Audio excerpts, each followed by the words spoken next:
masih kembali lagi di Hotman Paris Show. Kita masih membahas mengenai pelecehan seksual. Ada 2 orang korban di sini.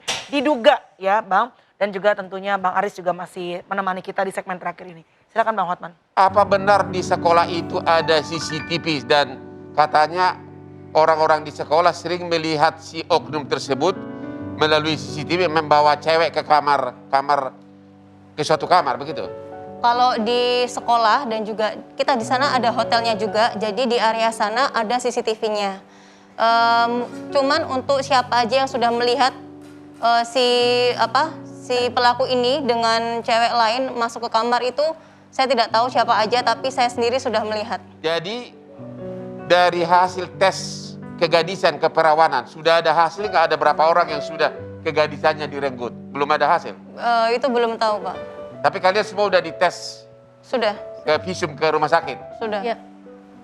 Waktu kalian dibawa naik kapal pesiar, berapa orang murid cewek dibawa? Berapa ya? 3 orang? Lebih dari 3 orang. Hah? Lebih dari 3 orang. Lebih dari 3 orang dibawa naik kapal pesiar ke luar negeri? Iya, kalau total yang dibawa ke kapal pesiar itu kurang lebih 24 orang. Ya. 24 orang? Iya.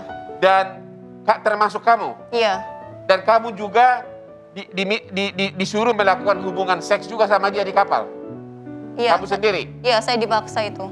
Maaf, pada saat kalian diajak ke kapal pesiar, kan pasti kalian juga sebetulnya dalam pikiran tuh adalah pasti kepikiran, ini jangan-jangan akan dilakukan lagi di sana. Ada penolakan nggak dari kalian? Kenapa masih juga mengikuti si mentor kalian ini? Padahal kan udah jelas dari awal sudah melakukan banyak pelecehan seksual sama kalian. Jadi si pelaku ini itu powernya tuh sangat kuat sekali, Kak. Apanya? Jadi, power, kekuatan dia. Maksudnya Jadi, kekuatan fisiknya?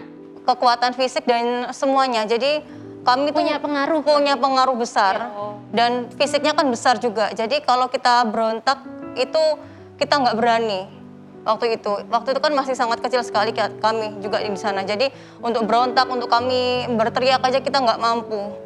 Jadi kita selama ini memendam dan takut sekali seperti itu. Kamu sendiri di kapal pesiar diapain? Kalau di sana saya dilecehin, saya dicium, seperti itu. Tapi saya berusaha untuk. Kamu disuruh juga oral seks? Kalau di situ enggak. Tapi ya oral seks itu dilakukan waktu Di kamarnya. di Kota Batu? Di Kota Batu sama di Malaysia. Dibawa ke Malaysia juga? Iya. Kalian ngapain dibawa ke Malaysia? Maksudnya izinnya ceritanya apa kalian dibawa untuk pelesir itu? Jadi waktu itu di tahun 2017 itu kita ada program, kita ngikutin program TVET namanya. Jadi kita presentasi sekolah kita di sana. Nah, saya diajak juga ke Malaysia. Oke, kalau pada saat kalian melakukan penolakan, apa yang biasanya dilakukan oleh orang ini? Si pelaku ini tuh memberikan bujuk rayu. Jadi waktu waktu saya sendiri ini experience saya, jadi waktu saya itu mau menolak, jadi kayak kan badannya besar, jadi sehingga kita itu kan susah seperti itu. Dan dia tuh langsung memeluk dan dia bilang nggak apa-apa, saya akan ajari kamu, nggak apa-apa, saya akan ajarin kamu. Akan apa? Saya akan ajarin kamu seperti itu. Itu bahasanya dan itu kan yang membuat saya sendiri kan menjerit dari dalam diri saya kan, kenapa kok kamu melakukan seperti itu gitu loh. Jadi itu yang selalu dia bilang seperti itu, nggak apa-apa, saya akan ajarin kamu. Itu sambil dipeluk dan dia langsung melakukan hal itu. Jadi kita bingung, aku mau melakukan perlawanan seperti apa, kami nggak ngerti. Sekian kau berpuluh-puluh kali dilakukan pelecehan dengan hubungan intim, Anda tidak melapor ke siapapun? Jadi waktu itu saya juga pernah lapor ke ketua yayasan waktu itu. Nah, jadi saya bilang ke ketua yayasan ini cuman belum lengkap karena saya malu sekali waktu itu. Kenapa nggak ke polisi?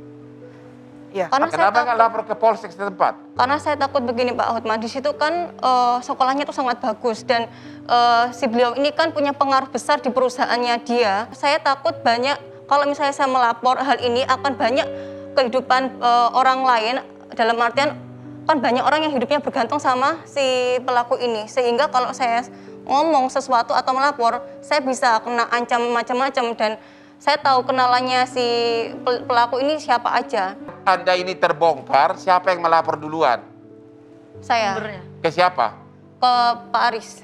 Oh, jadi langsung ke beliau ini. Oh, itu Ya, pula. di 2010 saya pernah datang ke situ seperti menonton teater mereka dan sirkus mereka. Jadi Ya. sempat kenalan begitu dan sempat kami foto-foto, tetapi kasusnya ini sudah terjadi begitu lama dan dia Ya. tidak percaya kepada orang yang akan melaporkan karena pengelola sekolah juga sudah melaporkan, akhirnya mengkontak kita, lalu kemudian saya menerima berkas-berkas yang saya investigasi dan terkonfirmasi bahwa data itu betul-betul dapat dilaporkan sebagai tindak pidana. Itulah memulai. Jadi kami perbuatan lakukan. itu sudah begitu lama berlangsung. Ya, sebelumnya itu angkatan pertama 2007 Sudah ada juga sebelumnya. terjadi.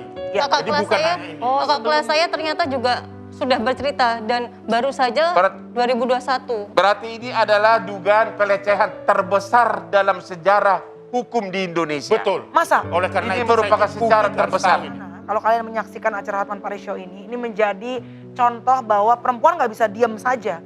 Pada saat kalian merasa there is something wrong, ada sesuatu yang tidak beres, sesuatu yang tidak tepat, kalian dilecehkan secara seksual, harus minimal mencari pertolongan dan harus berani speak up. Jangan sampai, mudah-mudahan pelajaran dari teman-teman kita ini, jangan sampai pelecehan itu dibiarkan bertahun-tahun dan akhirnya tadi seperti Jadi- Bang Aris bilang, terbesar, memakan begitu banyak wanita. Apa harapan kalian berdua kepada Bapak Kapolri dan Bapak Kapolda Jawa Timur? Silakan. Ya, saya bersama dengan adik kelas saya, kami berharap kepada Bapak Kapolda dan Bapak Kapolri untuk bisa segera mengusut kasus ini pelecehan seksual di Sekolah Selamat Pagi Indonesia. Yang sudah kepada berlangsung pelaku. puluhan tahun begitu? Iya, yang sudah berlangsung belasan tahun dan segera diadili seadil-adilnya secara hukum. Kami mohon sekali kepada Bapak Kapolri karena saya dan juga adik kelas saya tidak mau kejadian ini terus berlanjut kepada adik-adik kelas saya yang menjadi korban yang lainnya. Saya mohon dan saya sangat berharap sekali bahwa Dan mohon agar segera ditetapkan tersangka. iya, ditetapkan tersangka karena ini banyak, bukan hanya saya saja, tapi terus sudah terjadi kepada adik kelas saya dan saya mendengar banyak lagi. Kami tidak berbohong dan ini adalah hal yang nyata. Tidak mungkin saya mencemarkan nama baik saya sendiri untuk mengungkapkan hal ini dan wanita mana yang mau mengungkap ini sebenarnya aib sebenarnya. Tetapi saya mohon sekali untuk para korban-korban yang lainnya, ayo tolong bisa speak up dan bisa berbicara karena Tuhan tidak tutup mata. Sekali lagi saya mohon sekali kepada Bapak Kapolri untuk bisa segera mengusut dan diadili seadil-adilnya secara hukum. Amin. Terima kasih dan mudah-mudahan ada solusi dengan speak up, berani speak up. Ya, mudah-mudahan ada pihak-pihak yang nantinya bisa langsung mengusut secara tuntas. Dan melalui Hotman Paris Show mudah-mudahan kita bisa menjadi tempat ya Bang. Ya. Untuk bisa menyuarakan kebenaran ya. Bang Hotman, untuk menutup Bang Aris, terima kasih, sehat selalu. Sama-sama. Sayang, terima kasih, sehat selalu. Semoga ada jalan keluar. Kita percaya bahwa Tuhan tidak pernah tidur. Ya, amin. Abang silakan dan Denis terima kasih juga. Ya. Ditunggu prestasi-prestasinya untuk boleh hadir lagi di Hotman Paris Show selanjutnya. Silakan Abang. Kepada para pemirsa di seluruh Indonesia, perlindungan hukum terhadap wanita di Indonesia ini sangat rendah. Kita melihat berbagai kasus, banyak laki-laki terkenal yang memperlakukan istrinya maupun wanita sangat tidak manusiawi. Di era pandemi ini, di mana Anda 24 jam di rumah, inilah saatnya menjadikan istri Anda sebagai bagian dari hidup Anda. Salam Hotman Paris dari Hotman Paris Show.